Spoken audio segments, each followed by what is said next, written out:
Nós voltamos e estávamos falando, Padre, do Pai Nosso. Eu quereria, inclusive, aproveitar a deixa para fazer uma pergunta. Aprendemos em teologia e, sobretudo, naquela bem tradicional, Padre Fernando, que Deus é o Pai por excelência de Jesus.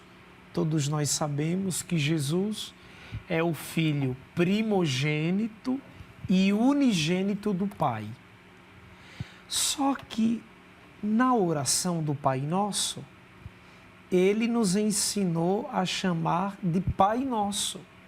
Ora, mas Deus, em primeiro lugar, não é o Pai exclusivo de Jesus? Ele é Pai exclusivo de Jesus, isto é, Ele é Pai de Jesus de maneira diferente a como é nosso Pai.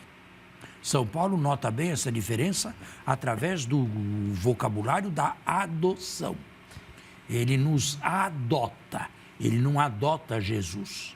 Jesus é filho dele, tem a mesma natureza que ele na sua divindade. Nós não temos, nós somos adotados. Só que João é um pouco mais radical que Paulo. Ao invés de usar o vocabulário da adoção, usa o vocabulário de um novo nascimento, depois de termos nascido para este mundo aqui. Paulo escreve: primeiro vem o homem terrestre, em segundo lugar, o homem celeste. Em primeiro lugar, nós fomos gerados na carne por nossos pais para este mundo aqui, que tem seu término na morte. A regeneração ou nova geração tem o mesmo princípio. Só podemos ser gerados ou regenerados por um outro pai. Não o nosso, porque não tem esse poder. E este outro pai é Deus, que nos gera através da água do batismo e do sangue de Cristo, que a torna fecunda, como filhos seus. João é mais radical que Paulo, mas não significa que nós nos tornemos filhos unigênitos. Unigênito é um só. Nós participamos. Aqui Paulo fala melhor. Nós tomamos parte realmente no corpo de Cristo. E isto deve ser levado a sério, porque Paulo diz que o corpo é para o Senhor e o Senhor para o corpo. E se eu cometer um pecado de prostituição, por exemplo, eu tomo o corpo de Cristo ou um membro de Cristo e faço dele o membro de uma prostituta. Nada mais real do que isto, não é? A figura, o exemplo é bem claro, né? No esquema de Paulo, como o senhor acabou de falar. Então, só para esclarecer para o nosso telespectador, eu sou filho de Deus porque eu sou membro do corpo de Cristo. Porque foi regenerado por Deus através da água e do Espírito no batismo, e desta maneira ele te assumiu no próprio Cristo. Colocou a mão sobre você através de Cristo e jurou salvar você, levar Então, você para a vida dele. Se eu não estiver em Cristo, o Pai não tem olhos para mim. Não, o Pai só nos olha benignamente em Cristo. Isso é muito sério. A todos, não só aos católicos. Não, a todos. A todos. Até os de outra religião. Não posso pretender que eles digam isso, porque senão teriam que se converter. Mas também não posso negar que um dos nossos ponha isso em dúvida. Mas como que fica, padre? Impossível, vocês percebem, que a gente não faça perguntas diante de um tema desse. como que fica irmãos que, por exemplo, congregam outras grandes e até mais antigas religiões? Bom, o Espírito único de Deus age através, não só dentro, mas até fora das fronteiras geográficas da Igreja Católica. Agora, como faz isso? De que forma faz? Isto é um segredo que Deus não nos revela neste mundo aqui. Eu, porém, tenho uma certeza absoluta. Se eu, de livre e espontânea vontade, não alucinado fora de mim, mas de livre e espontânea vontade, conscientemente, deixar a Igreja Católica, através da apostasia, eu tenho certeza que eu não serei salvo. Porque se pressupõe que o senhor abraçou a fé com liberdade, né? Sem dúvida alguma. E com consciência.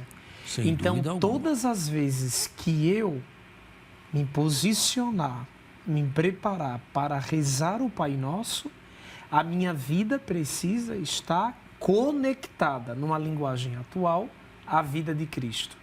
Precisa, porque senão você cai fora do corpo de Cristo. Ou então, melhor ainda, se torna continua um membro sim, mas um membro mortificado, um ramo morto. Está ainda ligado ao tronco, só que está morto, mortificado. Tudo isso está dentro de uma teologia do Pai Nosso, Padre. Está bem meditado. O Pai Nosso seria tema, sozinho, para um retiro espiritual. Palavra por palavra.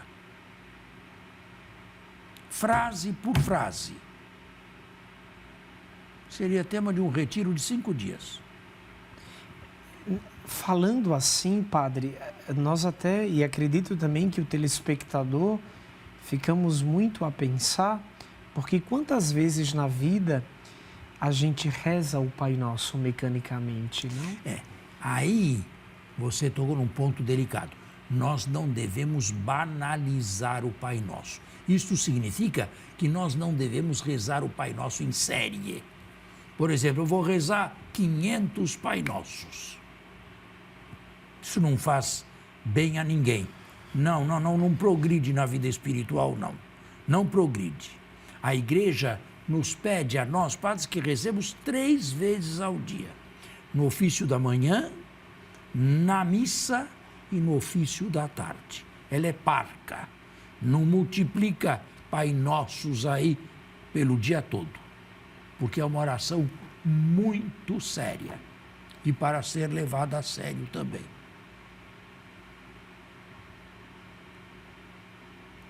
Certo? Sim, claro. Não, eu estou muito pensativo porque, Nossa Senhora, quantas correntes de oração, quantas iniciativas de oração nas nossas paróquias, comunidades, em nossas casas, e que a gente reza e acha que rezar é dizer palavras, sabe? É ter um ritmo e vamos rezar, por exemplo, o rosário. O povo não é catequizado suficientemente. Então, rezar, vamos já para o terço.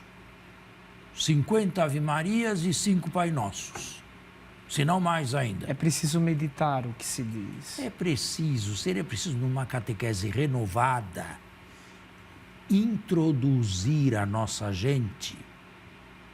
Talvez os velhos não, né? Já tem um lastro aí de vida bem significativo e bem atuado, mas naqueles que estão, para começar, a Léxio Divina, por exemplo, a leitura espiritual e a meditação da palavra de Deus, que faz com que o texto de letra morta se transforme pelo Espírito em palavra de vida eterna do Cristo para mim. Por que não ensinar a nossa gente a fazer isso? Dura mais, leva mais tempo que um terço, que pode ser rezado em 12, 13 minutos. Mas, infelizmente, não é essa a catequese que todos recebem, não é? Claro, claro, claro. E se você também chamar o seu povo para um estudo catequético sério, profundo, como este, vão na primeira e na segunda aula. Depois na terceira já não vão desistindo. mais. Vão Quer dizer, desistindo. gostariam de saber e não gostariam ao mesmo tempo. Não querem fazer esforço. É a mesma coisa aquele que quer falar inglês sem estudar inglês. Acaba falando o quê? Nada. Fica difícil, né? Fica difícil. De tal modo, padre, que o nosso programa vai se aproximando do seu fim. Nós já está no fim? E na última estamos. parte, o tempo passa muito rápido, né? Mas eu, pessoalmente, colhi com profundidade, né? Sobretudo a importância da oração do Pai Nosso. Está aí uma oração que rezamos tantas vezes durante o dia e, às vezes, nos passou despercebida até hoje, né? Muito bem. Muito obrigado pela presença de todos, pela compreensão que espero tenham tido e, se Deus quiser, voltamos no próximo domingo. A você e a sua família, nós esperamos por vocês, porque o nosso tema, ele ainda não foi concluído. No próximo domingo tem muito mais coisa aí. Bom domingo e boa semana.